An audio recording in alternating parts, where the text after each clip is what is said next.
The rain had been falling all night, the streets were soaked in darkness, and the old grandfather clock was inching toward midnight, but inside the shadowy drawing-room of St. Ravenwood Manor, a man sat in eerie silence, as if waiting, or perhaps as if his wait was about to end. And then a scream so piercing it didn't just break the silence, it shattered it. But the strangest thing, when the others rushed into the room, there was nothing, just an empty rocking chair and a portrait on the wall, one where a face had disappeared. St. Mary Mead had always been a place that never quite felt the way it looked. Its winding lanes, vibrant gardens, and neatly kept cottages painted a picture of perfect tranquility, but beneath that pristine surface, there was an unsettling stillness, something too orderly, too carefully arranged, as if a curtain had been drawn to hide whatever lay beyond. Even the wind seemed cautious, carrying secrets rather than whispers. Miss Marple sat in her familiar cozy sitting room, her bony fingers wrapped around the handle of a delicate china teacup. Her sharp blue eyes, soft yet piercing, wandered over the garden outside. To the untrained observer, today was an ordinary day, nothing unusual, nothing amiss. But Miss Marple knew better. Every place, every moment, and every person was a piece of a much larger story, and today, a new chapter was about to begin. A gentle but hesitant knock sounded at the door. "Come in, Mrs. Forsyth," Miss Marple said without turning around. It was not a guess but a certainty. There was a particular rhythm to the knock, a certain hesitation before the door opened, that could only belong to Mrs. Lydia Forsyth. The tall, slightly frazzled woman entered the room, her angular frame stiff with tension. There was something about her expression, a weight she carried but wasn't sure how to put into words. "I didn't mean to disturb you," she said, her voice tight, as if she rarely apologized and found the act itself unfamiliar. "You've been to Blackwood Estate again, haven't you?" Miss Marple's voice held a knowing amusement, as if she had been watching the village unfold like a well-read book. Mrs. Forsyth met her gaze for a brief moment, before sinking into a chair. "Yes," she admitted, her tone laced with unease, "and I don't know what to make of it anymore, Miss Marple. That man, Reginald Blackwood, he's not the same." "He never was like anyone else, Lydia," Miss Marple said lightly, sipping her tea. "That's what makes him so intriguing." A shadow crossed Mrs. Forsyth's face, and she glanced toward the window, as if expecting to see something lurking just beyond. "Have you heard the rumors?" Her voice was barely above a whisper, each word deliberate, measured. Miss Marple set her teacup down and smiled faintly. "Rumors are like mirrors, they reflect something, but not always the truth. The real question is, do they show a face yet?" Mrs. Forsyth clasped her hands together, as though steadying herself. "People say, strange things are happening there. The guests that come and go, they speak in hushed tones. They say Reginald keeps to himself, yet his gatherings are unnerving. It's as if they're part of something they don't fully understand. And Miss Marple, I have this terrible feeling, something awful is about to happen." A chill settled over the room, not from the air but from the weight of unspoken fears. Miss Marple tilted her head slightly, lost in thought. "Something always happens, Lydia, especially at Blackwood Estate. That house is more than just a grand old structure, it's a repository of secrets. Blackwood Estate, a place where silence held weight, where the ancient stone walls seemed to guard more than just the past. Reginald Blackwood had once been known simply as a wealthy, eccentric recluse, but now he was something else, something far more unsettling. And whatever had changed within him, it was not just the man but the very air around him that carried the shift. "Are you saying," Mrs. Forsyth hesitated, her voice barely audible, "that someone is going to die?" Miss Marple was silent for a moment, her eyes glinting with the awareness of an old story stirring anew. Then, in a voice as calm as it was certain, she said, "All I know, Lydia, is that when people change, it is not just their faces that transform, but their fate as well. And when fate shifts in a place like Blackwood Estate, only time will tell whose favor it bends toward, and whose it turns against. St. Mary Mead lay under a sky heavy with the promise of rain, the village silent in a way that suggested it was holding its breath. Something was about to shift. Miss Marple sat in her chair, the dim lamplight casting long shadows across the walls. Her fingers, slender and patient, rested on the armrest, her tea untouched on the table beside her. The knock came, a sharp, deliberate sound, but one that carried an undertone of hesitation. "Come in, Lydia," she said quietly, and a moment later, Mrs. Forsyth stepped through the doorway, her face pale with something deeper than mere concern. "Something's happened," she murmured. At Blackwood Estate, Miss Marple's expression did not change, but something in her eyes sharpened. "I rather think," she said, tilting her head slightly, "that something already has. You just don't know who it happened to yet." Outside, the wind coiled through the trees like a restless creature, the first low grumbles of thunder rumbling across the darkened sky. The storm was coming, but so was something else. Something darker, something inevitable. The rain began as a whisper, then grew into a steady, insistent downpour, drumming against the rooftops, washing over the cobbled paths, and pooling in the hollows of Blackwood Estate's vast grounds. The house stood unmoving, its towering silhouette like the last sentinel of a forgotten era. Its many windows flickered weakly against the dark, holding back a deeper, waiting silence. Inside, the study was thick with the scent of old paper, leather, and the last traces of cigar smoke. A grand oak desk stood as the room's center, its surface littered with scattered pages, a toppled ink bottle, a glass half filled with something amber. But the chair, Reginald Blackwood's chair, was overturned, its back pressed awkwardly against the floor, as if it had been pushed back too hard, too fast. Reginald himself lay twisted at its side, his face frozen in an expression of startled revelation, his lips parted slightly, as if he had been about to speak but never got the chance. The servants stood at the threshold, their presence marked by the uneasy hush that came when too many unspoken suspicions gathered in one place. Miss Marple stepped forward, careful, unhurried, her gaze sweeping over the scene as though reading a story in the details others overlooked. The shattered clock on the far wall, its hands stopped at an hour that did not match the moment the housekeeper claimed to have found him. The damp pages of the open diary, ink smudged by a stray drop of liquid, and on the small ornate side table near the window, a delicate teacup, its contents dried, its rim marked by a faint stain. Not tea. Something else.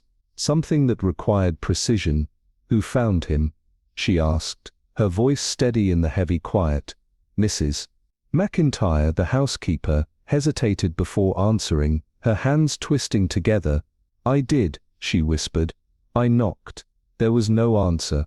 I pushed the door open, and he was just there, slumped over." Miss Marple prompted, her gaze unwavering. Mrs. McIntyre's lips trembled, but no sound came. The servants exchanged glances, shifting like people unaccustomed to standing too close to the truth.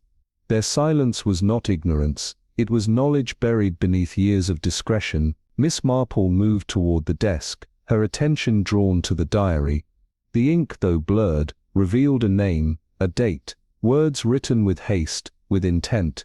But it was not the words that struck her, it was the way the final line trailed off, unfinished.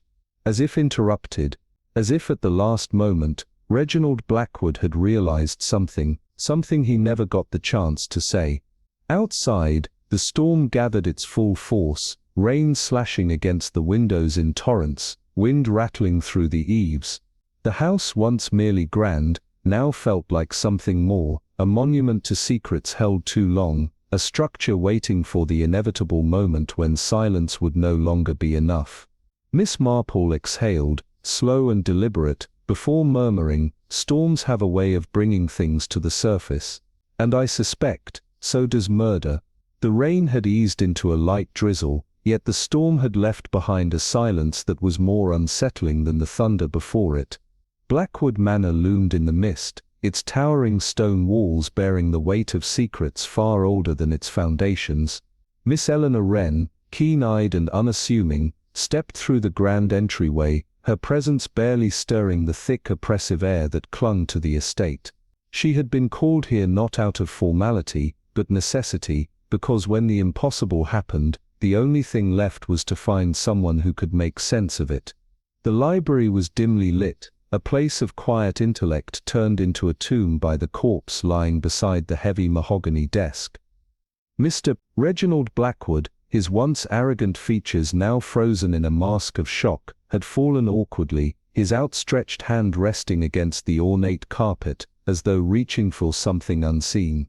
The room was locked from the inside, the key still resting in the lock, untouched. The windows remained bolted shut, their old iron hinges rusted stiff. No footprints disturbed the thick layer of dust by the entrance. And yet he was dead. Miss Wren's eyes flickered to the desk, where a delicate porcelain cup sat, its rim darkened by a faint, nearly imperceptible stain. The tea had been left unfinished. Poison perhaps, no too simple. This was not an ordinary murder. This was a puzzle built for someone who knew the rules, and how to break them. The air carried the distinct scent of old paper, leather, and something else, something faintly metallic. Blood? No, something sharper, almost acrid. The clock on the far wall had stopped, its glass face shattered, its hands frozen at 10:07, but the grandfather clock in the hallway chimed 11:30. The inconsistency was subtle, but it was there.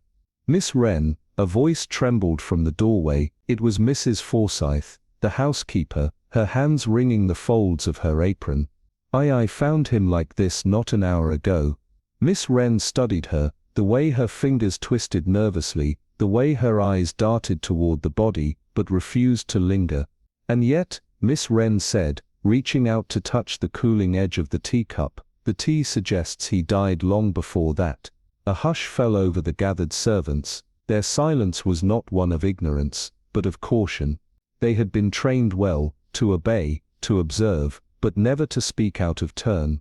Miss Wren set the cup down, turning instead to the open journal sprawled across the desk, ink smeared across its final, desperate scrawl. A name had been started, but never finished. Someone was here before you, Mrs. Forsyth. Miss Wren's voice was calm, yet edged with certainty. And that someone is still in this house. A gust of wind rattled the windows, the storm outside finally breaking apart, but inside, the real storm was only beginning.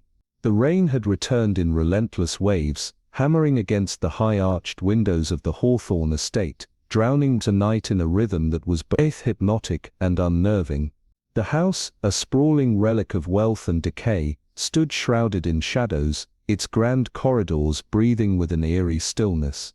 In the drawing-room, beneath the weight of a chandelier that had seen better days, Miss Evelyn Marston sat poised, her sharp gaze tracing the faces before her, each one a mask, each one a suspect. At the center of the room, the late Mr. Alistair Hawthorne's final moments hung like a spectre, his body discovered hours ago, slumped over his desk, his fingers frozen in an unfinished plea against a page that had since been smeared by the damp air. The door had been locked from within. The key now missing, the fireplace, cold. The tea on the side table, half drunk, its golden surface undisturbed, and yet, the ink in his pen had run dry as if he had tried, desperately, to write something just moments before his demise. Miss Marston exhaled softly, letting the silence do its work. People unravelled in silence.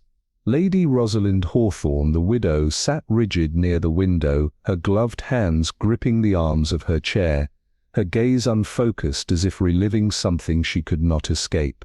Beside her stood Mr. Graham Holloway, the trusted solicitor, his usually composed demeanour fraying at the edges, his thumb pressed absently against the silver watch that ticked too loudly in the hush. Across from him the housekeeper, Mrs. Linwood, stood with her hands folded, her eyes darting toward the hallway every few seconds, as if anticipating an interruption that never came. And then there was Dr. Vincent Hale, The man who had been called to confirm what everyone already knew, that Alistair Hawthorne was beyond saving. But even now his professional calm wavered, his fingers smoothing over the crease of his coat, betraying a tension he had not yet spoken aloud. Miss Marston tilted her head, her voice deceptively gentle. "Strange, isn't it? The words cut through the room like a scalpel. That a man could sit in a locked room, untouched, undisturbed, and yet meet such an unnatural fate." Lady Rosalind stiffened. Holloway's grip on his watch faltered. Mrs. Linwood lowered her gaze.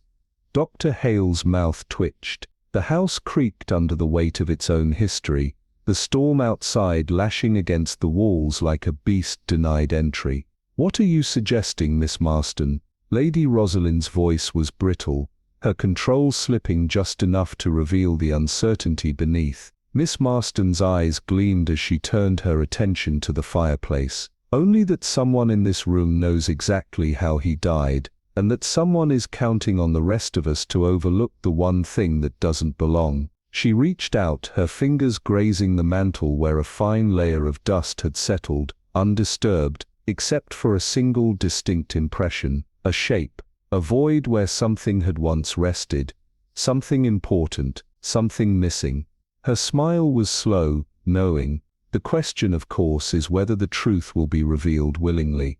The storm roared outside, but inside the real tempest had only just begun. The room was alive with whispers, though no one dared to speak above the quiet clink of porcelain as teacups met saucers with deliberate, careful movements. The storm had passed, but the tension it left behind clung to the walls like damp fog, thick and inescapable. The air smelled of rain-soaked wood, and something else, something metallic, like the lingering scent of blood long since dried. Miss Evelyn Whitmore took her place at the long mahogany table, a seat arranged with almost ceremonial precision, as if this gathering had been planned long before the crime itself. Around her, faces were taut with controlled expressions, masks of civility barely concealing what lay beneath. The guests had gathered reluctantly, each one glancing, if only briefly, toward the grand double doors that had been bolted shut from the outside.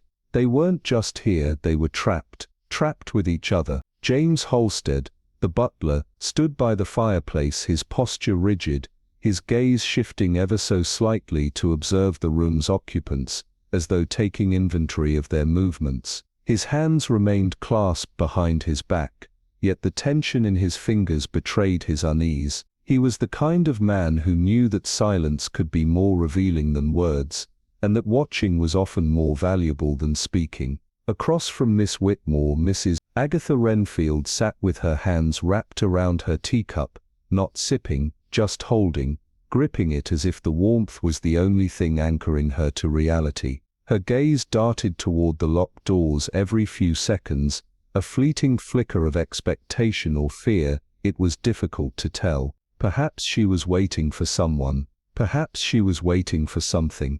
Dr. Alistair Graves entered last, his steps measured, his presence casting an unsettling quiet over the room. He had the manner of a man accustomed to control, his movements precise, his suit pressed with an almost unnatural crispness. He smiled politely, but the warmth did not touch his eyes. Miss Whitmore had met men like him before, the kind who calculated every word, every glance, and yet somewhere beneath it all, there was always a crack in the mask, a hesitation, a flicker of something deeper. The tea was poured, the silver spoons clinked softly, but no one truly drank. The weight of unspoken words pressed heavy against the atmosphere. Miss Whitmore let the silence stretch just long enough to make them uncomfortable, before finally speaking, her voice smooth but deliberate. "We find ourselves in an interesting predicament," she mused, gently stirring her tea. "A man is dead,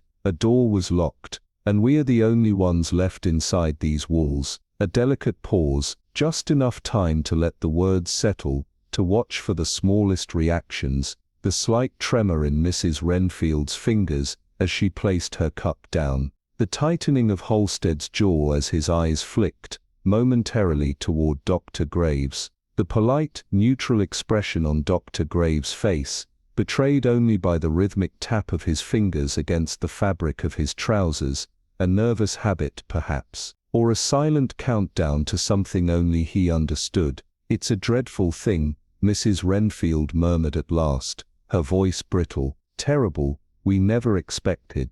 But you weren't surprised, were you?" Miss Whitmore interjected, tilting her head ever so slightly. The question sliced through the air like a blade, its sharpness barely disguised by the warmth in her tone. Mrs. Renfield's breath hitched, a hesitation, a flicker of something unspoken.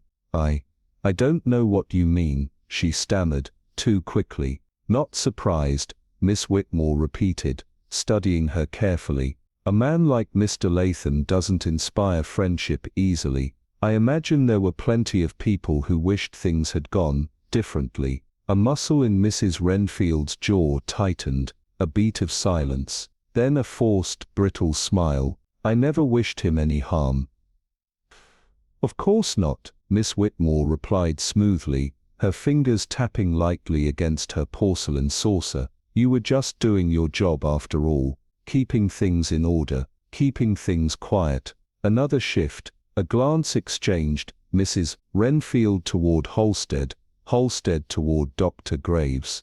That was something. Miss Whitmore's gaze turned to Dr. Graves, who had remained conspicuously quiet throughout the exchange. "And you, Doctor," she said, her voice deceptively light. "You knew Mr. Latham well, didn't you? What can you tell us about him?" Dr. Graves exhaled slowly, as if considering his words with great care.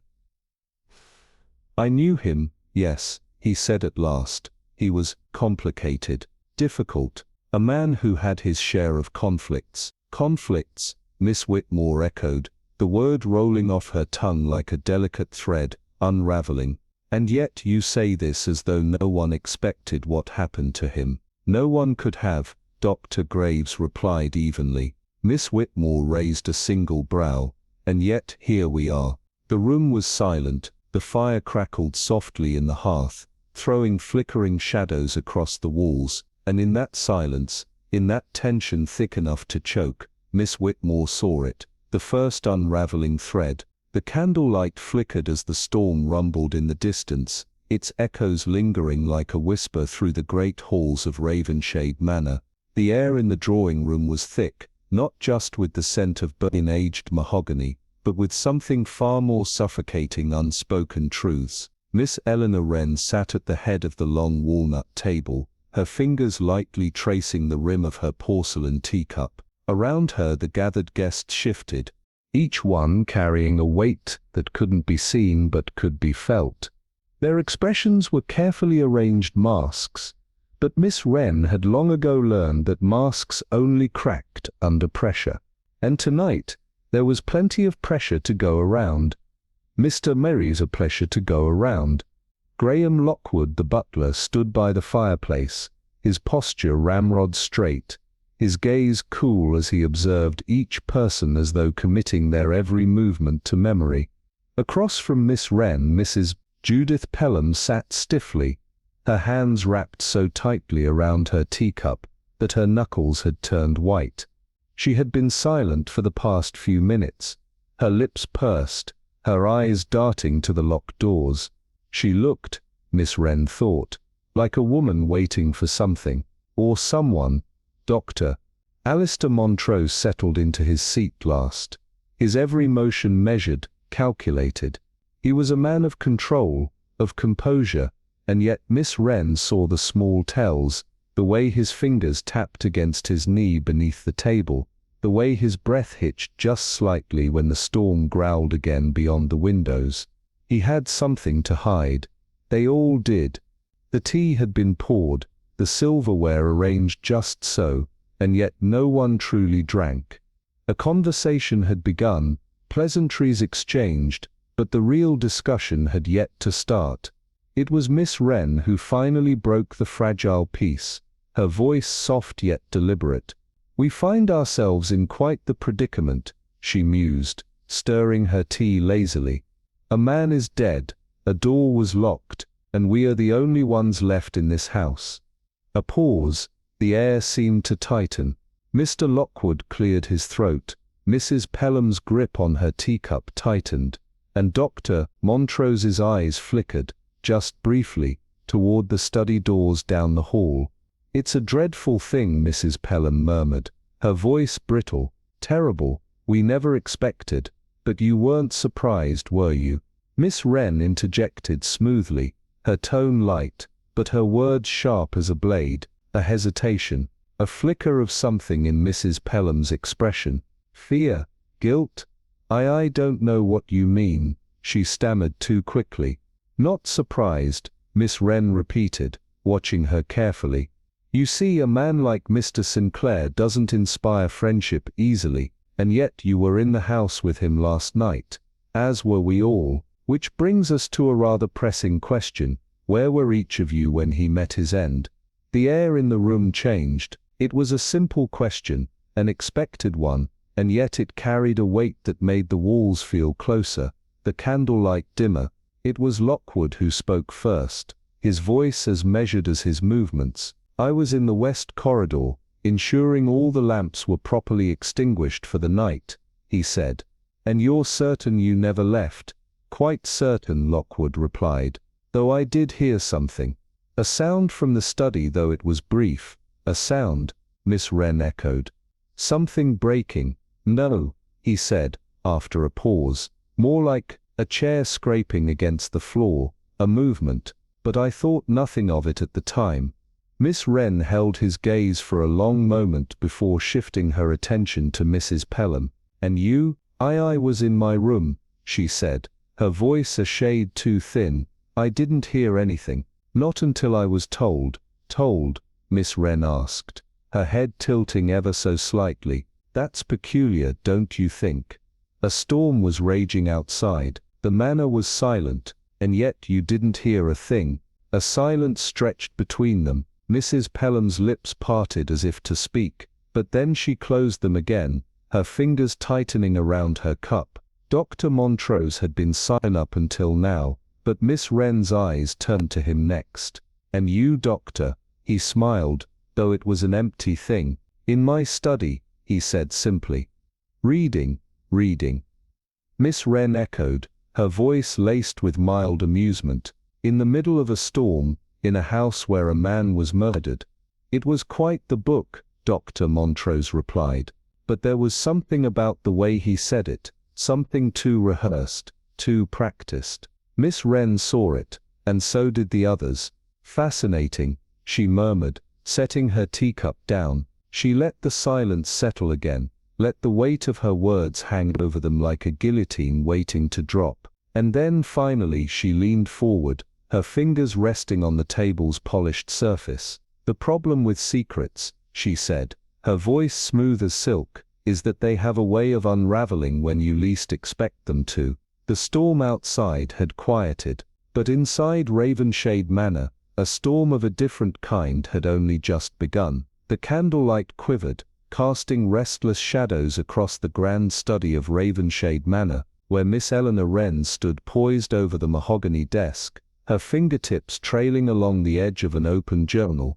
The ink, though dried, carried a strange urgency, letters pressed too firmly, as though the writer had been racing against time itself. The last few lines were erratic, disjointed, a name scrawled more than once, Verity, a name that echoed through the house even in its silence. She had seen it before, but where, and why did it carry a sense of something unfinished, something left behind like an unanswered whisper? The storm outside had begun to wane, yet its presence still lingered in the charged air within these walls. The faint scent of bergamot tea mingling with the sharper bite of old parchment and candle wax. Miss Wren's eyes moved to the delicate teacup, resting near the chair, its porcelain rim stained with something that wasn't tea. Her pulse quickened. She had noticed it earlier but refrained from drawing conclusions too soon. Now, in the shifting silence of the room, it called to her like an unsolved riddle. Lifting it carefully, she turned it in the dim light, observing the faint residue clinging to its bottom.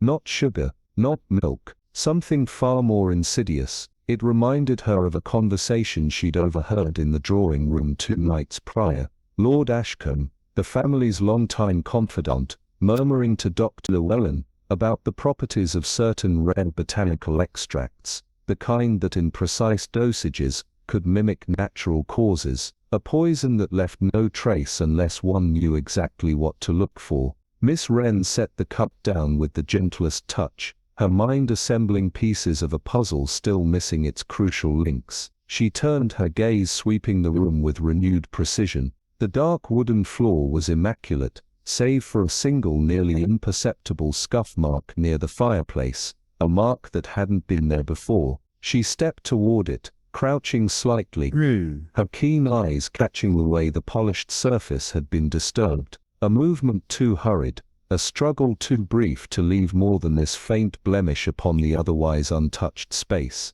It was then that her eyes landed on the clock, tall, elegant, an heirloom that had stood in this room for decades. Its hands, however, were frozen, stilled at precisely 9:46, the hour of Lord Ashcombe's death. Miss Wren's breath was slow, measured, as she reached forward, her fingers grazing the glass face of the timepiece. It had been broken intentionally, not in the way of a careless accident, but deliberately. Someone had wanted it to appear as though time itself had stopped at the moment of tragedy.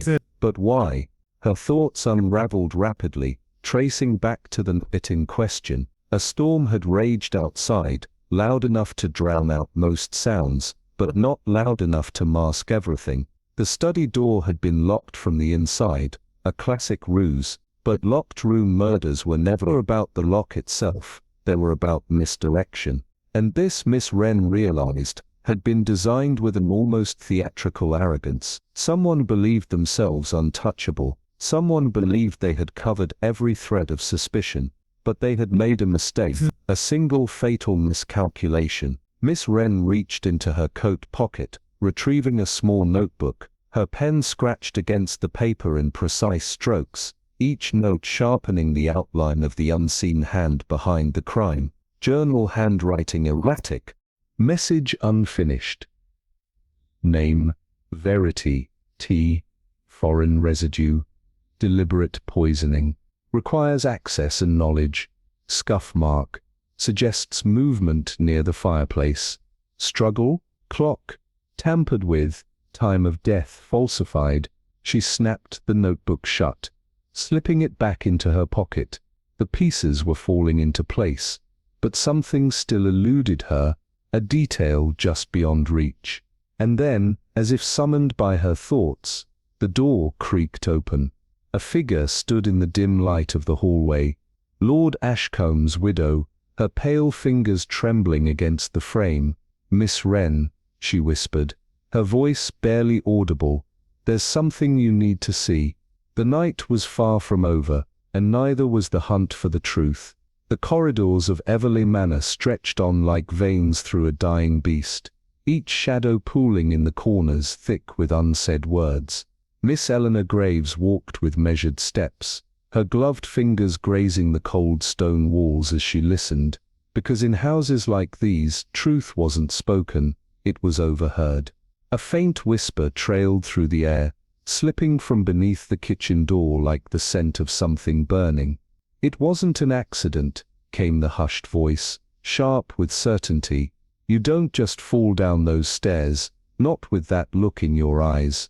Miss Graves paused, her breath still. A second voice, lower, edged with nerves. "Aye, but who'd have dared?" The master had more enemies than friends, but still murder. A chair scraped against the floor, a heavy silence following. "Not murder," the first voice corrected. "Justice." The word clung to the air, thick and unshakable. Miss Graves pulled back, her mind already assembling the pieces. Lord Edwin Everleigh had been found at the base of the grand staircase, his body crumpled, his fingers still clutching at something unseen. A heart attack, they said, a tragic accident, but even as they spoke the words, doubt curled in their throats like smoke, because the man had power, and power bred resentment. She turned, the hem of her dress whispering against the floor, and made her way toward the servants' quarters. There was no fear in her stride, only purpose. Eyes flickered toward her as she entered. The housekeeper, Mrs. Dunn, stiffened at the sight of her. Young Peter, the stable boy, fumbled with his cup of tea, and old Joseph, the gardener, watched with the slow, patient gaze of someone who had lived too long to be easily rattled. "Good evening," Miss Graves said lightly, her voice an invitation rather than an intrusion. Mrs. Dunn forced a smile. "Miss Graves, we weren't expecting you." "No one ever does," she replied smoothly, her gaze sweeping the room. "And yet I always seem to turn up at the right time." A pause, a shift, the weight of unsaid things pressing against the walls. She moved to the fire, where Peter's hands twitched against the porcelain cup. "Terrible, what happened to Lord Everley?" she mused, her voice a feather's touch. "A man like that, one would think he had years left in him." The silence that followed was telling. Peter swallowed hard. "Aye, terrible indeed." Miss Graves smiled faintly. "Strange though, isn't it? Strange." Mrs. Dunn's voice was too careful. "A man of such control," Miss Graves continued, losing his balance so carelessly. Her fingers traced the rim of an empty glass on the table. Whiskey, perhaps, or something stronger. A hesitation, a miscalculation, a moment of weakness, or a push. Old Joseph shifted, the chair beneath him creaking. "Best not to dwell on it, miss. Some things are best left alone." "And yet," Miss Graves said, her voice a whisper now, "the truth has a way of being found, doesn't it?" Another pause, a glance exchanged, a breath held. She straightened, smoothing the fabric of her gloves. "Good night, then." As she stepped into the hallway, she felt it, the weight of their stairs against her back, the tremor of a house holding its breath. They thought the past had buried itself in dust and silence, but Miss Graves knew better. The past never stayed buried, it waited, and someone in this house had just run out of time. The air inside Ashford Hall carried the weight of unsaid things, of words left hanging in the heavy drapery and the dust-laden corners of the grand estate. Miss Eleanor Graves moved like a shadow herself, the whisper of her gown barely disturbing the silence as she stepped into the study. The room bore the memory of recent death, the overturned chair, the scattered papers, the air still thick with the lingering scent of brandy, and something faintly metallic, something wrong. The body of Lord Hawthorne had been removed, but his presence remained, an invisible spectre in the dim flickering glow of the oil lamp. Miss Graves did not need the corpse before her to see the truth. Truth, after all, had a way of lingering in the smallest of details. Her gloved fingers skimmed the surface of the desk, pausing over an inkwell that had been knocked askew. The paper beside it was damp, the ink smudged in a way that suggested haste, a note abandoned mid-thought, the letters jagged, half-formed, and there, scrawled at the bottom, one name, Rosalind. The air tightened around her. She had seen that name before, heard it in the hurried whispers of the servants, in the way the butler's hands trembled as he poured the morning tea. Rosalind. A name plucked from the past, dragged to the surface like a body from a lake. She turned, her gaze sweeping the room. Something wasn't right. The study was staged to look like a man who had collapsed in a fit of illness, but the details whispered otherwise. The chair too far from the desk, the scattered papers disrupted, yet carefully arranged. And then there was the brandy glass, abandoned just so, not empty, not entirely. Miss Graves moved closer, lifting the delicate crystal, tilting it toward the lamplight. The liquid caught the glow, amber and smooth, but beneath it, something else. A faint sediment, dark against the bottom of the glass, barely noticeable unless one was looking. And Miss Graves was always looking. Poison, subtle, calculated. A death meant to be mistaken for the natural decline of an aging man. A death planned by someone who knew the ways of this house well enough to ensure the right hands would clean away the wrong evidence. The study was not the only place that held secrets. Miss Graves turned on her heel, slipping into the corridor, the shadows deepening around her as she moved toward the servants' quarters. The household had stilled in the wake of Lord Hawthorne's demise, but silence was never truly empty. It was a cover, a waiting breath. She stepped into the dimly lit kitchen, where the scent of burnt embers and aging wood curled through the air. A single candle flickered on the center table, casting uneven light on the faces gathered there. Mrs. Finch, the housekeeper, sat stiffly in her chair, her hands folded too tightly in her lap. Young Alice, the maid, flinched at the sight of Miss Graves, her fingers twisting in the hem of her apron. Across from them, Edwin, the stable hand, leaned against the wall, arms crossed, his expression carefully blank. "Late night," Miss Graves murmured, letting her gaze settle on each of them in turn. "Strange, how sleeplessness often follows death." The room held its breath.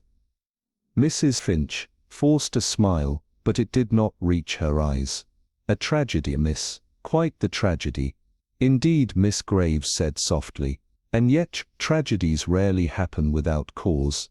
Silence, a shift, a glance exchanged between Alice and Edwin, fleeting but telling. Miss Graves tilted her head, considering. "Tell me," she continued, stepping forward, her voice gentle but pointed. "Do you believe in ghosts?" Alice's breath hitched. "Ghosts, miss, yes." Miss Graves mused, trailing her fingers along the wooden table. "The kind that linger, the kind that refuse to be forgotten, the kind that call out for justice in the dead of night." The candle flickered. The air grew heavier. Mrs. Finch's hands clenched just a fraction tighter. "Or perhaps," Miss Graves added, her voice now little more than a whisper, "not all ghosts are dead yet." The study of Ravenswood Manor stood untouched, the last traces of its former master lingering like a breath held too long. Miss Eleanor Graves stepped forward, her sharp eyes absorbing the disorder, not as a sign of chaos, but of intention. The desk, its polished surface disrupted by scattered pages, ink smudged, as if a hand had hesitated at the last moment. A glass, abandoned by the fireplace, a residue at its bottom thickening into something darker. And the clock, broken at precisely 11:47, a time that should mean nothing, yet whispered of something carefully planned. Poison, yes, but the real crime was in the concealment, the cover-up, the art of deception woven into every inch of this room. Footsteps rang out in the corridor, steady, measured. Someone was approaching. Miss Graves did not turn. She knew who it would be before the heavy oak door swung open without a knock. Dr. Malcolm Sterner entered, his expression composed, yet his eyes, oh, his eyes held an edge, a calculation that did not belong to an innocent man. He did not speak at once. Instead, his gaze flickered across the study, pausing for the briefest moment upon the glass, upon the papers, upon the place where a man had died. "Miss Graves," he murmured at last, his voice even practiced, "I see you are making yourself at home." She allowed herself a small smile, one that did not reach her eyes. "There is something rather soothing about a study, don't you think? So much knowledge, so many carefully chosen words. And yet, it's often what's left unwritten that intrigues me most." Dr. Stern's posture did not change, yet Miss Graves saw the flicker of tension, the way his fingers tightened slightly against his sleeve. "I suppose that depends on what one is looking for," he said smoothly. "Or whom?" "Indeed," she murmured, stepping toward the desk, her fingers grazing a single sheet of parchment. "Tell me, Doctor, have you ever noticed how the most important details are the ones people try hardest to overlook?" He did not respond immediately. A lesser observer might have mistaken his pause for mere contemplation. But Miss Graves was not a lesser observer. She saw the fraction of a second where his eyes darted, not to the desk, nor the broken clock, but to the door, calculating an exit. Considering escape, she almost pitied him. "Almost. People see what they wish to see," he said at last, his voice measured. "It's human nature." "Human nature," Miss Graves echoed, almost idly. And yet, I find it curious, the way some truths are buried just beneath the surface, waiting to be uncovered. She stepped toward the fireplace, where the embers had long since died, the ashes undisturbed, except for one spot, where something had burned too quickly, too completely. A letter perhaps, a record that was never meant to be read. Dr. Sterner watched her, his calm a mask worn too tightly. "You believe you've found something," he said, and there was something almost mocking in his tone. "Oh, I know I have." She turned back to him, her gaze unrelenting. "The question is, how much longer do you think you can hide it?" A silence stretched between them, heavy as the storm clouds gathering beyond the window. The air itself seemed to tighten, the manor's walls pressing inward, as if urging the truth to reveal itself. Dr. Sterner exhaled softly, a sound almost like a laugh, but there was no amusement in it.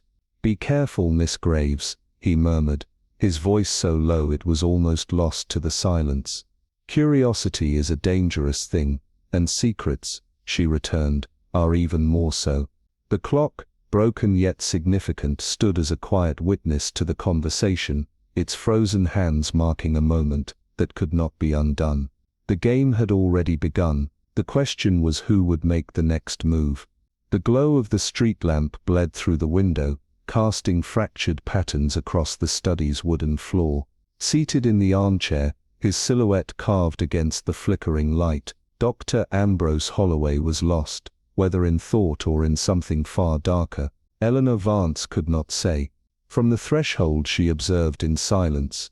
His lips moved, shaping words too faint to hear, words meant not for her but for someone unseen, someone who did not exist, or did they? A twitch of the fingers, the slow drag of his hand across the armrest. Eleanor had spent years studying human nature, and what she saw now sent a whisper of unease along her spine. This was not the behavior of a man lost in idle contemplation, this was the rhythm of a mind unraveling at its edges. "Dr. Holloway," she spoke at last, her voice a feather's weight against the hush. His shoulders tensed before he turned, his expression slipping back into the carefully measured neutrality of a man accustomed to hiding. "Miss Vance," he greeted, his voice smooth, polished, too polished. "I wasn't expecting company at this hour, clearly," she murmured, stepping into the room, her gaze sweeping over the disheveled papers on his desk, the overturned ink bottle, the unlit cigar resting untouched in the tray. "I imagine you were deep in conversation." His eyes flickered, just for a fraction of a second, but it was enough. "Thinking," he corrected, straightening in his chair. "The case is a puzzle, and puzzles require focus." Eleanor tilted her head, considering him. "Yes, but one usually doesn't speak aloud when working through a puzzle, unless of course the puzzle is speaking back." A muscle tightened in his jaw. "I fail to see your point."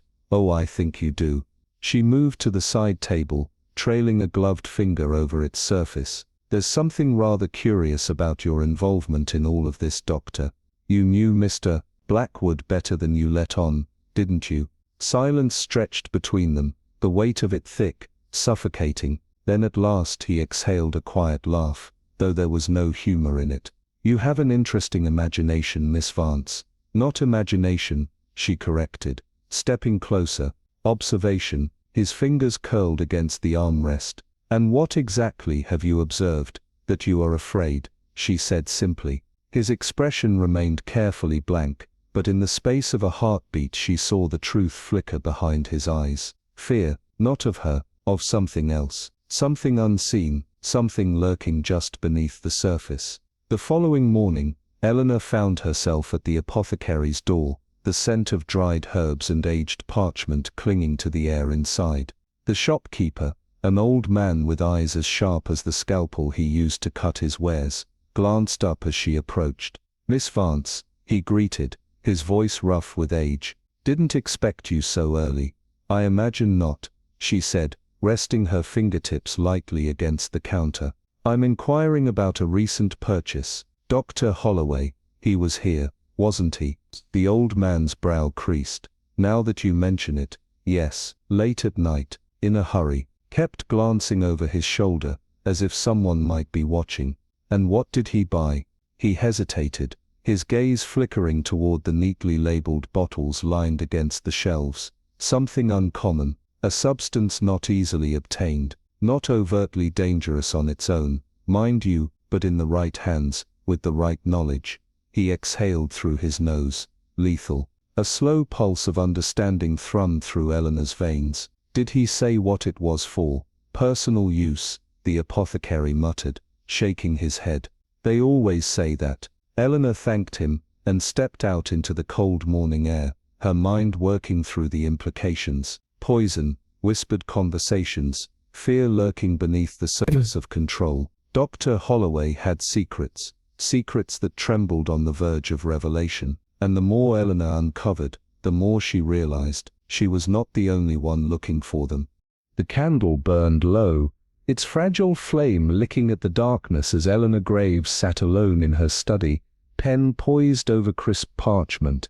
The ink flowed smoothly, each stroke deliberate, weaving together fragments of a puzzle that had begun to take shape in the dim corners of her mind. Aldous Mercer, erratic behavior, murmured conversations with unseen spectres, a visit to the apothecary in hushed urgency. The name Blackthorn had surfaced repeatedly, whispered like a ghost in the night. Eleanor paused, tapping the nib of her pen against the page. Blackthorn, a link. But to what? The quiet pressed in around her, the distant rustling of wind against the window pane the only sound beyond the soft scratching of her quill. It was a strange thing, how a man's mind could split under the weight of secrets, how truth could twist and warp until even the one hiding it no longer recognized himself. Dr. Mercer was a man unraveling. The question was, what had started the unraveling? A flicker of movement caught her eye. The candle's flame shuddered, casting long tremulous shadows across the room. She turned toward the window, but there was nothing beyond the glass, only darkness, stretching endlessly. Still, something lingered, a presence just beyond the veil of sight, a feeling, nothing more, and yet. Tomorrow, she would seek Mercer out again, not for answers, no, she already had enough of those. This time, she would be looking for something else. The Blackthorn estate loomed against the twilight, its stone facade draped in creeping ivy, its windows dark, unwelcoming. Inside, the air was thick with the scent of aged wood and forgotten memories. The drawing room was arranged for formality, but the tension was palpable, an undercurrent thrumming beneath the surface. A fire crackled in the hearth, not for warmth, but for effect. The flickering glow cast restless shadows against the velvet drapes, making them seem as though they too were listening. Eleanor stepped into the room, her presence both unassuming and deliberate.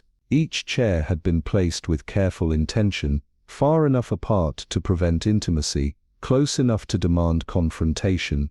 It was a stage, and everyone in attendance knew their role. Dr. Mercer sat nearest the fire, his posture impeccable, his gaze unreadable. Across from him, Mrs. Whitmore the housekeeper, smoothed a gloved hand over her skirts, her eyes darting toward the doorway as though expecting someone else to arrive. And then there was Alistair, the butler, standing rigid in the corner, his hands clasped behind him, watchful, silent. Eleanor took her seat in the center of the room, a quiet authority settling over her. She smiled, a slow, knowing curve of the lips, meant to disarm. How fortunate we all are to be gathered here, she mused, her voice light, conversational. It's a rare thing after all, to see everyone in one place. Alistair inclined his head, but his eyes never left hers. Mercer cleared his throat. A rare occasion indeed, he murmured, but a necessary one, Eleanor countered smoothly. If we are to understand the events of that night. A silence settled over them, thick and waiting. Eleanor let it stretch, watching, listening, the slight twitch of Mercer's fingers against the armrest, the flicker of unease in Mrs. Whitmore's gaze, the almost imperceptible shift in Alistair's stance. They were all playing their parts, but the script was beginning to fray at the edges. Perhaps we should begin with the simplest question, she continued. The night Blackthorn died, where was everyone? Alistair's jaw tightened. Mrs. Whitmore exhaled sharply, folding her hands in her lap. "We've been through this before," she said, her voice clipped. "The police?" "Yes, the police," Eleanor interjected. "And yet, here we are." A flicker of something panic, guilt, passed through the housekeeper's eyes. She was not as composed as she wanted to appear. "I was in the kitchen," she said stiffly. "As I've already stated, of course," Eleanor murmured. "But kitchens have doors, don't they?" The fire crackled, the only sound in the hush that followed. Mercer shifted in his seat, his fingers tapping a slow rhythmic beat against the chair. Eleanor noted it, filing it away. "It's strange, isn't it?" she said, tilting her head. "Memories, how they have a way of changing depending on who's asking." Mrs. Whitmore's lips pressed into a thin line, Mercer's gaze darkened. Alistair, ever the silent observer, watched them all with careful intent. Eleanor leaned back, letting the tension coil around them, like an unseen spectre. The truth was here, somewhere in the cracks between words, in the hesitation before a reply, and she would find it. The candlelight flickered, throwing restless shadows against the walls as Eleanor Graves sat at the long mahogany table, her gaze moving between the faces before her, each one carefully composed, yet betraying something beneath the surface. Dr. Alaric Henshaw, seated nearest the fire, held his usual impeccable posture, but his fingers betrayed him, tapping, stopping, tapping again. A nervous tick, perhaps. Across from him, Mrs. Warren, the housekeeper, twisted the edge of her lace handkerchief between thin fingers, her gaze fixed on the far wall as though looking anywhere else would unravel her restraint. And then there was Bishop, the butler, always watchful, always composed, yet there was a stiffness to his frame, as if he were bracing for an impact unseen by the others. Eleanor leaned forward slightly, the faintest smile curving her lips. "Strange, isn't it?" she mused, her tone, light, almost idle. "The way silence can feel heavier than words." The fire crackled in the hearth, an almost intrusive sound in the tense stillness. Dr. Henshaw finally exhaled, straightening his cuffs with forced precision. "If you have something to ask, Miss Graves, do ask it." "Oh, I have many things to ask, Doctor," she replied smoothly, "but let's start simple. The night of Mr. Blackthorn's death, where was everyone?" Mrs. Warren spoke first, her voice clipped. "Preparing the evening meal." Eleanor nodded. "Ah yes, a housekeeper's duties never end." Her gaze shifted. "And you, Dr. Henshaw?" The doctor's fingers paused in their rhythm. "In my study," he answered, his voice even. "Reading." "Reading," Eleanor echoed, tapping a thoughtful finger against the armrest. "You must have been very engrossed." "I was. So much so that you didn't hear anything unusual." Dr. Henshaw's lips parted, but there was the briefest hesitation before his answer. "No." Eleanor's eyes narrowed slightly, catching the way his fingers curled in his lap. "Not even a sound." Another pause. "No."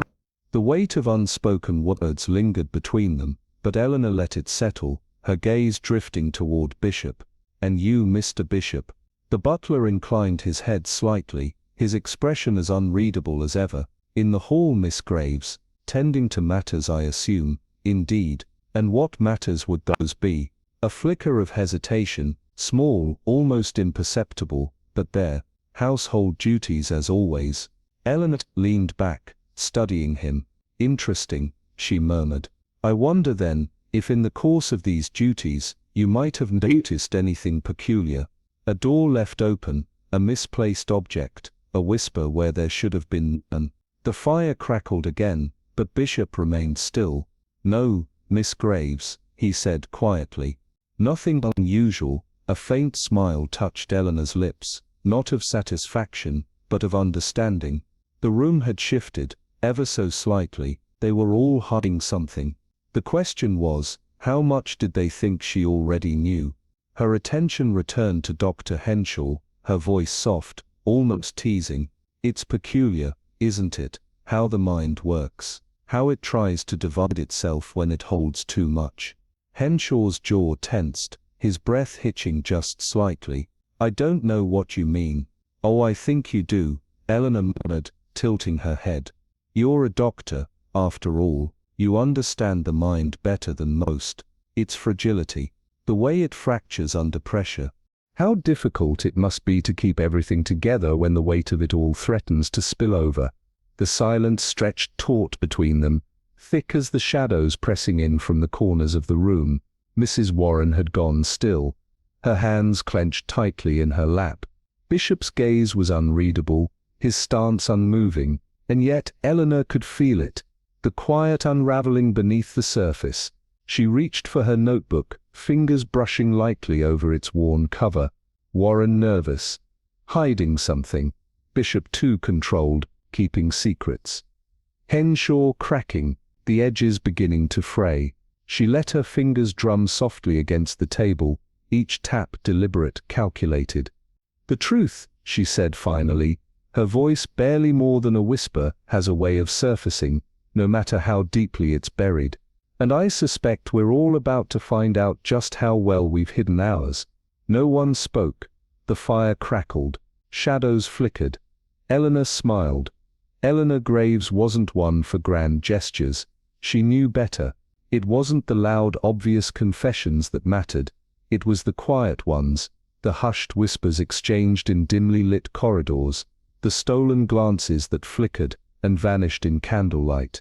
That's where the answers always lay. She took a slow sip of tea, the delicate porcelain pressing cool against her lips, her mind sifting through the tangled threads of deception. The sitting room door creaked open, and she didn't need to look up to know who it was. Isobel Hargrove, her old friend, a woman bound by loyalty and secrets alike, stood in the doorway, the flickering light casting her in uneasy relief. There was hesitation in the set of her shoulders, a tightness in the way her hands clenched the folds of her dress. Isobel never hesitated. That alone was telling. "Eleanor," she said, her voice carefully measured, "I hope I'm not disturbing you." Eleanor set her cup down with a quiet clink, gesturing to the chair opposite her. "Sit, Isobel. I imagine you didn't come here for tea." The fire crackled, the only sound in the momentary silence before Isobel moved across the room, her steps deliberate. She lowered herself into the chair with a grace that belied the storm in her eyes, folding her hands in her lap like a woman trying to contain something too large for words. Eleanor studied her for a moment, noting the faint sheen of perspiration on her brow, the tremor in her fingers, the way her breath came a fraction too shallow. "You've been quiet," Eleanor observed, her voice light, almost conversational. "Too quiet." Isobel's gaze flickered to the fire before settling back on Eleanor. She didn't answer, didn't need to. Eleanor leaned forward slightly, her eyes locked onto her friend's, her voice lowering just enough to push against the brittle edges of Isobel's composure. "Something's wrong. And it's not just the murder, is it?" The silence stretched, a taut, trembling thing, waiting to snap. Isobel swallowed, her throat working against the weight of unspoken words. Eleanor let the moment linger before tilting her head ever so slightly. "You were fond of Mr. Blackthorne, weren't you?" she said, watching the subtle shift in Isobel's expression, the flicker of something unreadable. "Fond isn't the word," Isobel murmured, too carefully. "But you knew him well." Eleanor's fingers tapped against the armrest of her chair, her mind assembling the puzzle. "And knowing him, you knew the kind of man he was." A breath hitched, small but enough. Eleanor's gaze sharpened. A man who made enemies without even trying, who took more than he gave, who used people the way one might use a piece in a game, discarding them when they no longer served a purpose. Isobel's hands tightened in her lap. A betrayal of emotion. Isobel, Eleanor's voice softened just slightly. "Secrets don't stay buried forever. And I suspect the weight of yours has been pressing down for quite some time." The flames in the hearth danced, their light catching the fine lines of Isobel's face. For a long moment, she said nothing. Then barely above a whisper, "I didn't mean for it to happen." The room seemed to contract around them, the words curling into the space like smoke. Eleanor remained perfectly still, didn't mean for what to happen. As Obel's eyes darted to the door, to the shadows beyond, Eleanor followed her gaze, her mind whirring. There was someone else. Someone who had a hand in this. The pieces were shifting, realigning, the timeline, the method, the why. It all hinged on a single missing thread, and Eleanor was about to find it. She leaned back, reaching for her notebook, her fingers grazing the worn edges as her mind sharpened its focus. The truth was close now, and once it was found, there would be no turning back. Eleanor Graves had long learned to read between the lines, to decipher the unspoken truths lurking beneath the surface of polite conversation. It wasn't the grand confessions or dramatic outbursts that revealed the most. It was the fractures, the hesitant pauses, the glances that flickered too quickly toward the door. And tonight, in the dim glow of her study, she saw one such fracture widening before her. As Obel Hargrove sat across from her, her hands folded tightly in her lap, the candlelight casting sharp shadows along the lines of her face. She had come under the pretense of a simple visit, but Eleanor knew better. "Tell me, Obel," she said, her voice gentle but insistent. "What truly troubles you?" Obel hesitated, then exhaled a breath too shaky to be unnoticed. "You always see too much, Eleanor." Eleanor only smiled, tilting her head, "And yet there is still more to see." Obel's fingers twitched against the fabric of her dress, her gaze darting toward the heavy leather-bound book resting on Eleanor's desk. Eleanor followed her gaze, and reached for it, flipping open the pages with careful precision. "This diary belonged to Malcolm Winter," she murmured, watching Obel's reaction. "His last writings before he died. And it seems he was afraid. Afraid of someone, or something." The air in the room seemed to contract, as if the walls themselves were listening. Obel swallowed. "He was an anxious man." "No," Eleanor corrected softly, "he was a man who knew too much, and knowledge when in the wrong hands can be deadly." The pages of the diary were filled with hurried, frantic handwriting, the ink pressed so deep into the paper that it had bled through in places. Eleanor ran her fingers over one passage in particular, her voice dipping lower as she read aloud. "He watches me. Even when he smiles, I see it in his eyes. The knowledge, the hunger. He waits for me to slip, to make a mistake, but I won't. I can't." Obel's breath hitched, just barely, but Eleanor caught it. "Who was he afraid of?" she asked, her tone deceptively light. "Who had that kind of power over him?" Obel shook her head, but there was something in her expression, a flicker of recognition, of tightly restrained fear. "I don't know." A lie, a careful one, but a lie nonetheless. Eleanor let the silence stretch between them, waiting for it to settle, for its weight to push against Obel's resolve, and then quietly, "What if it's not just one man?" Eleanor's voice was barely above a whisper, yet it struck like a hammer. "What if it's something larger, something more insidious? A hidden hand guiding the events that led to Malcolm Winter's death." A single candle flickered violently, throwing shifting shadows against the walls. Obel's grip on her dress tightened. Eleanor leaned forward, her eyes piercing. "Secrets don't stay buried forever. They fester, and when they finally surface, they are never kind." The last words lingered in the air, heavy and undeniable. The truth was close. Eleanor could feel it, and soon, whether Obel admitted it or not, it would come to light. The air in the dimly lit study was thick with the scent of old parchment and something more elusive, something metallic, faint but unmistakable. Eleanor Graves sat perfectly still, her eyes fixed on the man across from her, watching the way his fingers curled just slightly against the fabric of his coat. "I've heard whispers, Mr. Dunham," she murmured, her voice barely above the crackling of the fire. "Rare substances, poisons that have no place in an apothecary's inventory."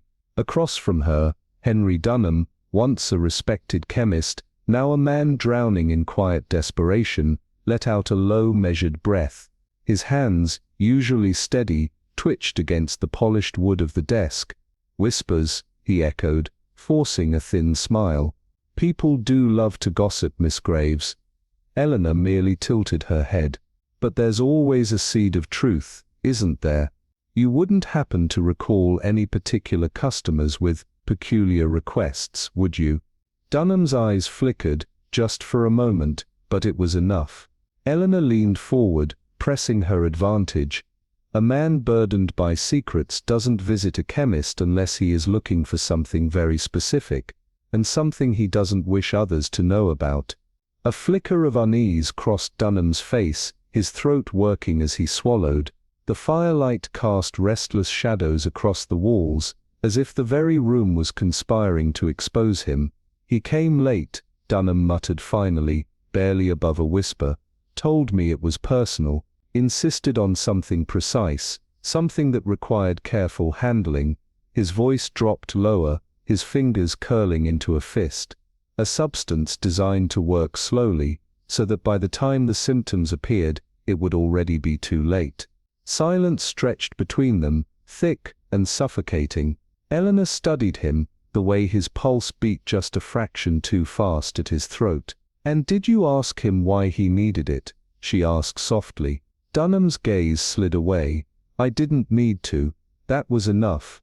Eleanor knew the truth now, not the whole of it, not yet, but enough to follow the thread to its end. Rising from her chair, she smoothed out her gloves with quiet precision. "Thank you for your time, Mr. Dunham. I'll be sure to remember your discretion." She turned, her steps unhurried as she left the study, but inside, her mind was a storm of calculations.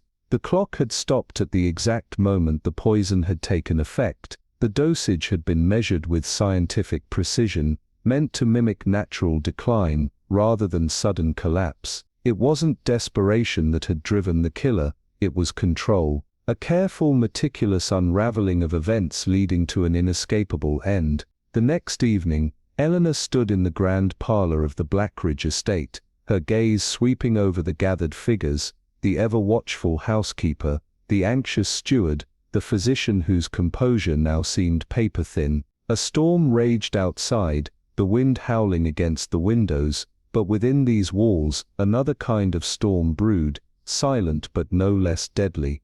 "The truth is often a patient thing," Eleanor murmured, her voice cutting through the stillness. "It waits in the cracks, in the things left unsaid, but eventually it finds its way to the surface." She paused, letting the words settle. Then her gaze locked onto the doctor, whose fingers twitched ever so slightly at his side. "And I do believe it has found its way tonight." The drawing room was silent, save for the rhythmic tapping of rain against the high-arched windows, a slow, insistent drumbeat against the suffocating hush. Eleanor Graves let the silence stretch, allowing the weight of her presence to settle over the assembled figures. It was always in these moments, in the stillness before revelation, that people truly showed themselves. The way Evelyn's hands trembled just slightly as she folded them in her lap. The way Dr. Hawthorne's gaze darted to the door, like a man seeking escape yet knowing none would come, and the way Victor Holloway, the ever-composed butler, clenched his jaw so tightly the muscle twitched beneath his skin. "The storm outside is quite fitting, don't you think?" Eleanor's voice was quiet, unhurried, yet it cut through the air like a finely honed blade. A storm beyond these walls, and another brewing within them. A flicker of tension ran through the room.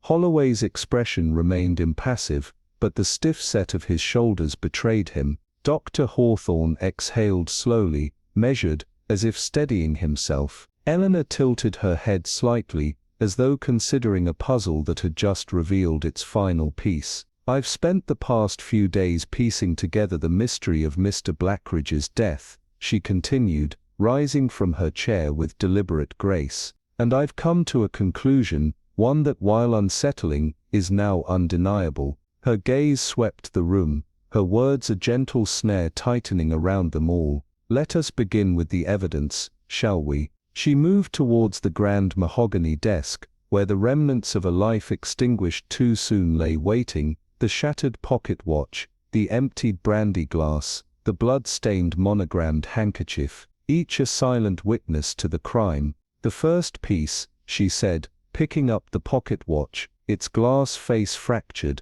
hands frozen at precisely 10:30. A deliberate break, meant to mislead, to obscure the actual time of death. The work of someone who understood how the smallest detail could alter the entire narrative. Her eyes flicked to Dr. Hawthorne. He remained still, but Eleanor saw it, the faintest tightening at the corners of his mouth. A reaction, a misstep. The second she continued, setting down the watch and lifting the brandy glass between her gloved fingers, laced with a toxin so rare, so carefully chosen, that it would mimic natural decline. A physician's touch. She turned to Dr. Hawthorne fully now. Your touch. He inhaled sharply but said nothing.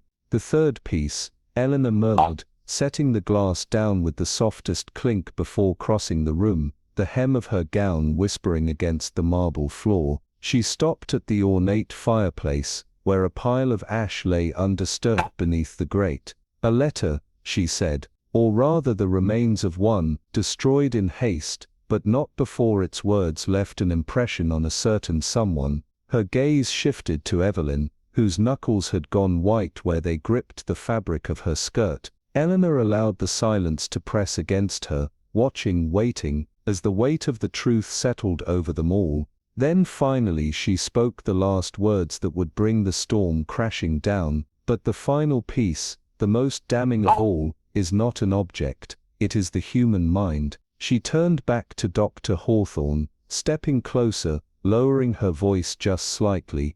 A man of science, a man of restraint, and yet you have been anything but in these past few days, haven't you, doctor? His breathing had quickened, his fingers twitching at his sides. You have two sides to you, don't you? Eleanor said, her voice silk and steel, the measured logical physician, and the other, the desperate man who, when backed into a corner, found that reason alone could no longer save him. Doctor. Hawthorne's chest rose and fell, his throat working as he struggled for composure, but it was already too late. Eleanor had seen the truth in the spaces between his words, in the tremors of his hands, in the controlled facade that had begun to fracture.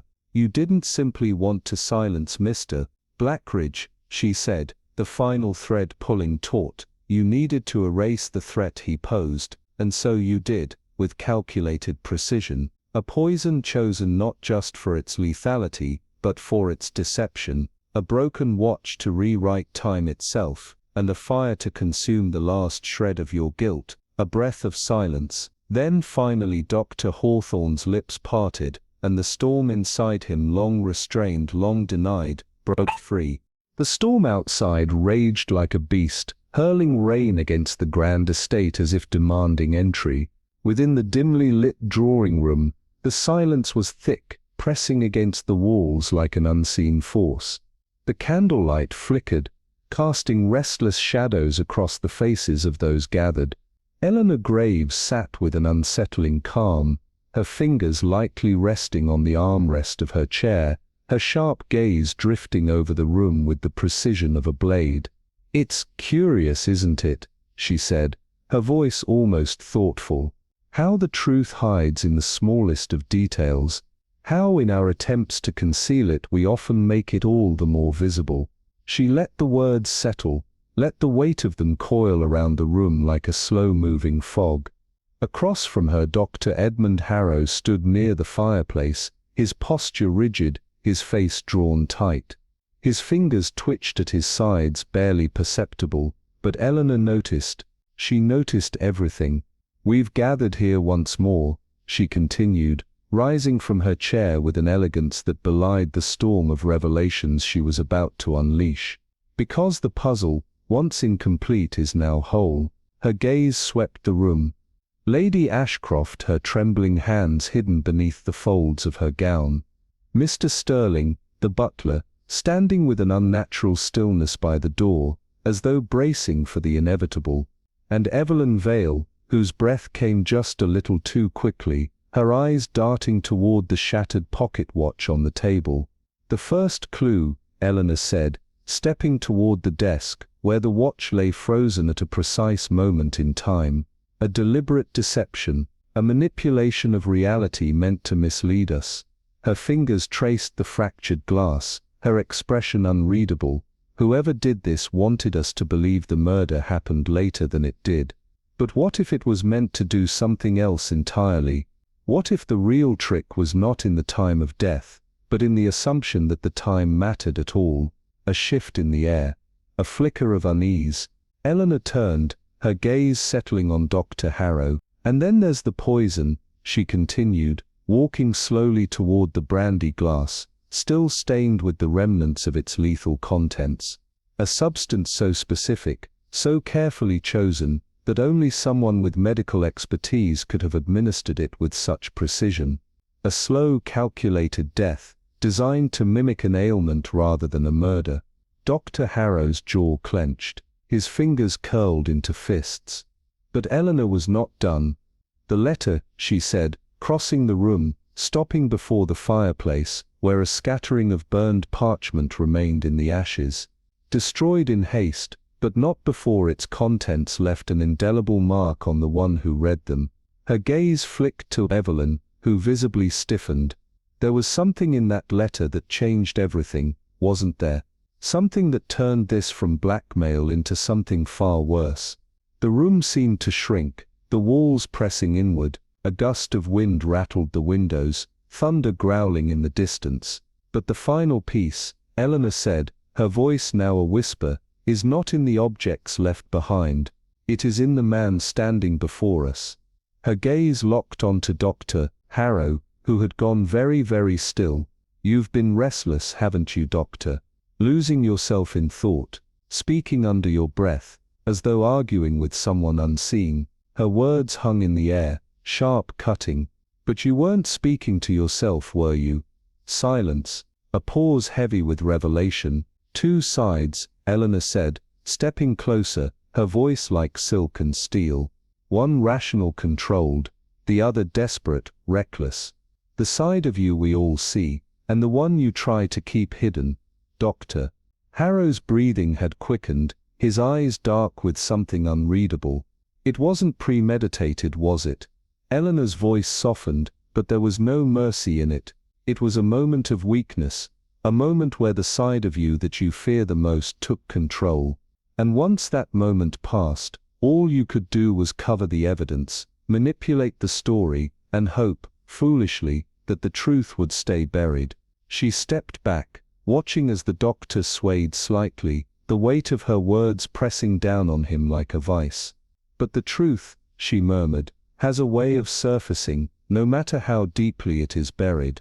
The storm outside howled, its fury echoing through the halls of the estate. But inside, the true storm had already broken. The storm clawed at the windows of Ravenshade Manor, its howls seeping through the grand halls like a restless spirit. Inside the dimly lit drawing room, the weight of an unspoken truth pressed against the very air, thick and suffocating. The fire crackled in the hearth, its glow casting flickering shadows across the faces of those gathered, each one a prisoner of the moment.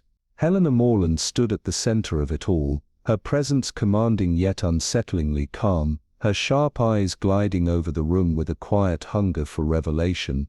"It's a peculiar thing," she murmured, her voice smooth as silk yet laced with steel. "How the mind can fracture, can betray itself.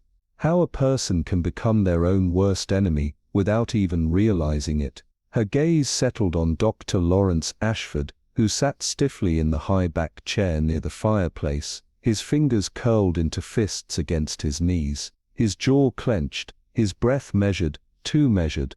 The others watched in a tense silence. Evelyn Reed, her hands gripping the fabric of her dress so tightly that her knuckles had turned white. The butler, Mr. Harrow, his usual mask of composure slightly cracked. And then there was the shattered clock on the mantel, its frozen hands marking the moment everything had changed. "We've followed the breadcrumbs, haven't we?" Helena continued, stepping toward the table where a crystal glass of untouched brandy sat beside an open ledger, the misplaced journal entries, the torn pages from the medical register, the burnt letter in the study. She picked up the glass, tilting it slightly so that the light caught the faint traces of residue at the bottom. "And then of course the poison, Doctor." Ashford exhaled sharply through his nose, his gaze darting toward the glass before looking away just as quickly. An uncommon substance, Helena mused, placing the glass back down with a deliberate slowness. One not easily acquired, unless of course you happen to be a man of science, a man of precision, a man accustomed to control. The fire crackled, filling the silence between her words like a heartbeat. He wouldn't stop, Doctor, Ashford muttered, his voice barely above a whisper. Mr. Sterling, he wouldn't stop. His fingers dug deeper into his palms, his composure fracturing. Helena tilted her head slightly. Go on, she said, her voice unhurried, coaxing the truth from him like a puppeteer tugging invisible strings. He exhaled shakily, his gaze dropping to the floor. He knew, he rasped, his voice thick with something between bitterness and regret. He found out about my past, the research I'd done, the experiments I'd. He stopped himself, squeezing his eyes shut, as though he could block out the weight of his own words. He said he'd expose me, Ashford continued after a long pause. Said he'd see to it that I lost everything I had worked for, that I'd be ruined, my name turned to dust. A muscle in his jaw twitched. And you couldn't allow that, Helena said, filling in the unspoken thought. He let out a breath, sharp, uneven. I told myself it was just to stop him, to silence him, not forever. But when I saw him lying there, convulsing, struggling for air, he looked up at her then, his eyes hollow, haunted. I didn't stop it. The words fell from his lips like stones dropping into a bottomless abyss. I just let it happen. A gust of wind howled against the manor, rattling the windows, as though the storm itself wished to bear witness to the confession. The firelight flickered wildly, and for a brief moment, shadows danced across the doctor's face, distorting his features into something almost unrecognizable. There is no greater prison than the one we create within ourselves, Doctor, Helena said softly, her voice laced with something that was neither sympathy nor condemnation, but something colder, more final. And I'm afraid your cell has just been locked. The room fell into a heavy silence, the kind that settles when a story reaches its inevitable tragic conclusion.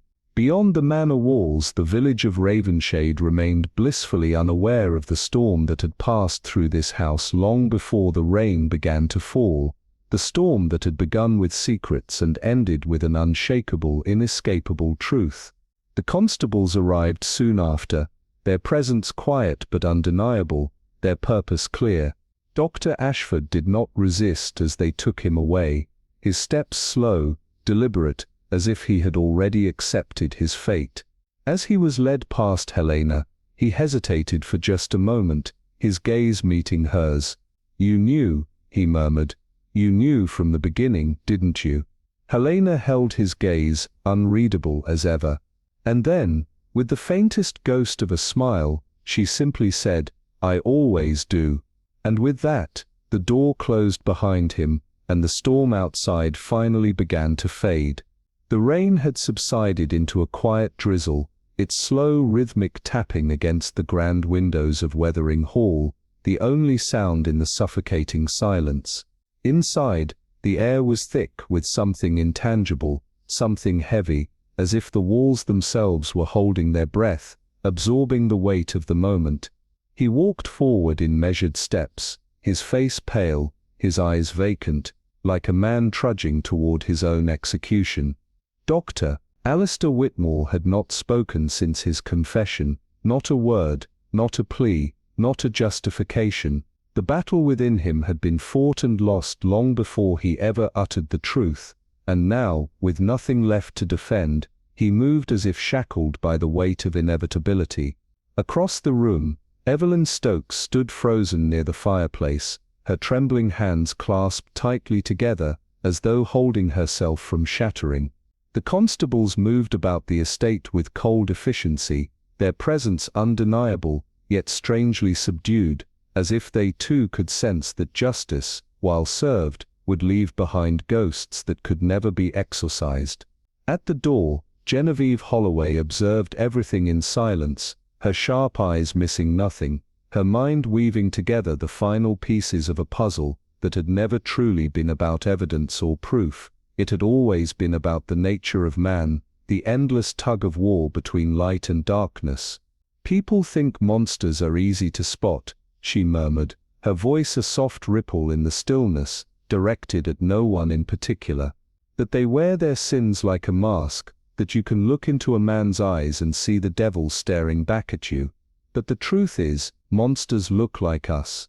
They live among us, and sometimes they don't even realize what they are, until it's too late." Dr. Whitmore exhaled sharply, as if struck, his eyes flickering to her for the briefest moment before dropping back to the floor. He was exhausted, defeated, and yet somewhere deep within him, she saw it, the remnants of the man he used to be before the weight of his sins had crushed him. "He should not have known," he said finally, his voice hoarse, distant. "Edward should not have known about my past, the things I did, the mistakes I tried to bury." His fingers twitched at his sides, as if remembering the feel of something slipping through them, perhaps time, perhaps control.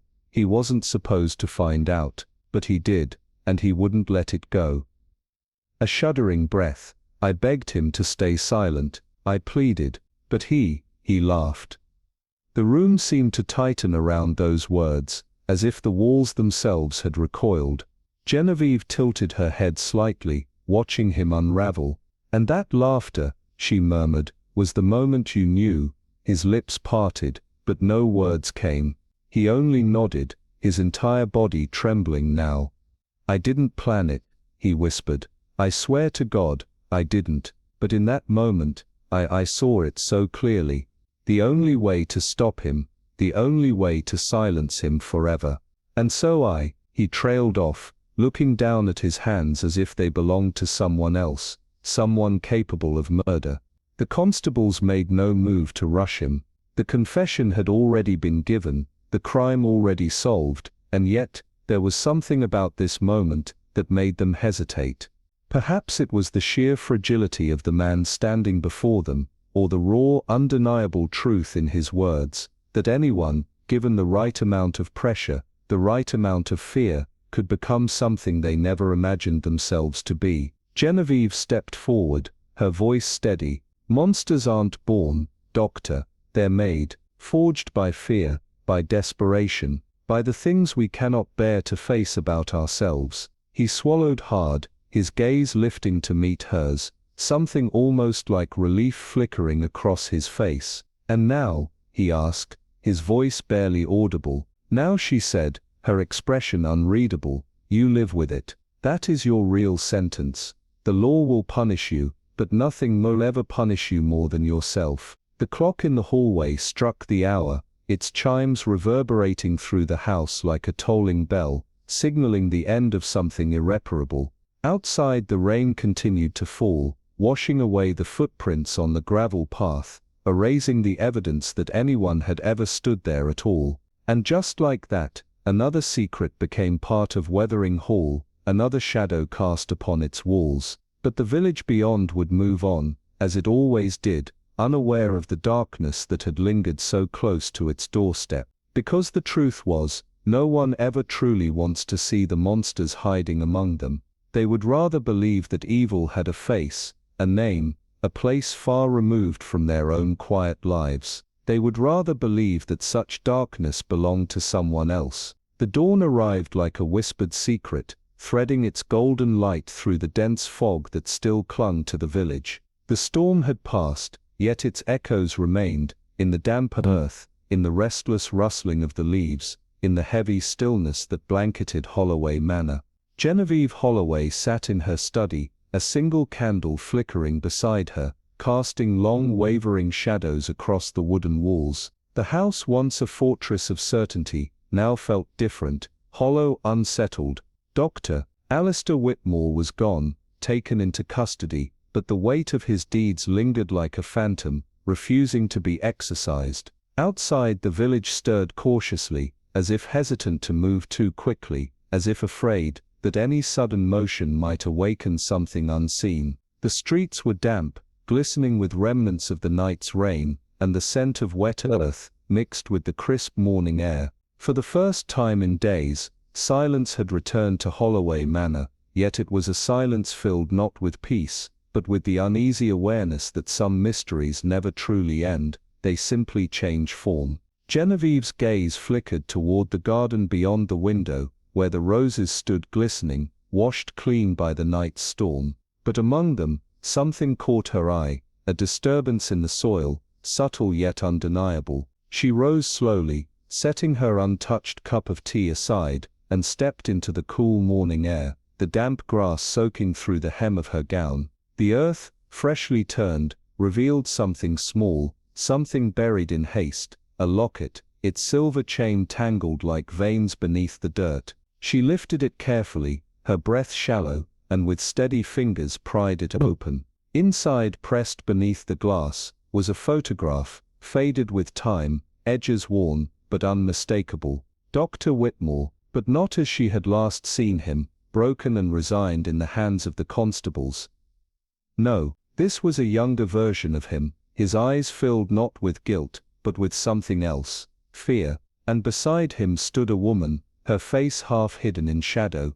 But Genevieve knew, in the way that one simply knows the truth before it is spoken, that this was not a mere relic of the past. This was the real beginning of the mystery. She glanced back toward the manor, its towering form casting long shadows over the damp grass. Had they truly solved anything at all? Justice had been served, yes, but only for the crime they had been allowed to see. And what of the crimes that still lingered beneath the surface? The ones buried like that locket beneath the roses, the ones that had yet to demand their reckoning. A breeze stirred through the trees, sending a shiver down her spine, and she closed her fingers around the locket, its weight suddenly immense in her palm. There was more to uncover. There always was. The morning air was thick with the scent of damp earth, the remnants of last night's storm still clinging to the village like an unshaken dream. Margaret Whiteley sat on the old stone bench in her garden, her fingers wrapped around a cup of tea that had long gone cold. The world around her was quiet, deceptively so, as if it too was waiting for the truth to settle. But Margaret knew better. Some truths never settled, they merely sank deeper, waiting for the right moment to rise again. Across the narrow path, beyond the hedge weighed down by the night's rain, Constable Finch was speaking in hushed tones to a fellow officer, his stance rigid, his expression unreadable. They thought the matter closed, they thought the storm had passed, but Margaret could feel it, an unfinished edge in the air, a whisper in the silence that refused to be ignored. Dr. Simon Radcliffe was gone, taken from his home in the dead of night, his fate now in the hands of the law. The village would move on, as it always did, finding comfort in the routine, in the turning of seasons, in the slow erasure of memory. And yet, beneath it all, something remained unresolved. The wind carried with it the scent of lavender, and something else, something faint, something acrid, something wrong. Margaret turned her gaze toward the rose bushes at the far end of the garden, their petals still heavy with rain, and then she saw it. A disturbance in the soil, barely noticeable, a patch of earth, not quite settled like the rest. Slowly, deliberately, she rose to her feet, setting her cup aside as she stepped toward it, her heart pounding with something she couldn't quite name. The toe of her boot nudged the loosened soil, and in that instant, she knew, the storm had not truly ended. The ground beneath her feet was still shifting, and as her fingers brushed against something half buried in the dirt, a scrap of dark fabric, torn at the edges, she realized that the story was not over. Not yet. The first rays of morning sunlight crept across the damp cobblestone path, glistening like fragments of something long shattered, yet never fully lost. Eleanor Graves sat by her modest wooden table, her fingers tracing absent-mindedly over the rim of a delicate porcelain teacup, the steam curling into the air like whispers of unspoken truths. Outside, the village of Blackwood Hollow was stirring, but there was a hesitancy in the way people moved, a quiet stiffness in their greetings, as if something unseen still clung to them. The events of the past week had left a mark, too deep to fade overnight, too tangled to be neatly unraveled. A murderer had been caught, a crime had been solved, and yet, Eleanor knew better than to trust such finality. True mysteries were not solved, they merely shifted shape, burrowing deeper into the places no one dared to look. She turned her gaze to the garden just beyond her window, where the remnants of the night's storm still clung to the petals of her white roses. A single petal drifted to the ground, carried by an invisible force, and in that simple motion, something tightened in Eleanor's chest. The case had ended with Charles Whitmore's arrest, his fate sealed in the iron grip of justice, but even as he was taken away, there had been something in his eyes, something unreadable, not guilt, not remorse, something else, something that whispered of unfinished business. A knock at the door pulled Eleanor from her thoughts. She already knew who it was before she even turned the handle: Martha Sinclair, her longtime friend and occasional keeper of secrets. "Morning," Martha greeted, her voice softer than usual. She stepped inside, her eyes scanning Eleanor's face, as if searching for an answer to a question neither of them had yet spoken. "The constables are leaving," she added. "It's done." Eleanor nodded, but there was no relief in her expression. "Is it?" she murmured, tilting her head slightly. Martha hesitated, then sighed. "You're still thinking about what he said, aren't you?" Eleanor met her gaze, something unreadable flickering behind her eyes. "He never said he did it, Martha. He confessed, yes, but not to the crime." A silence stretched between them, thick with something unspoken. Outside, the village continued its slow return to normalcy, but in Eleanor's mind, the pieces of the past week were shifting, rearranging themselves into a shape that no longer fit the story everyone had accepted. A crime had been solved, a storm had passed, but as Eleanor set down her cup and stepped toward the window, watching the wind shift through the garden, she knew one thing for certain: the truth was still out there, waiting, and sooner or later, it would come knocking.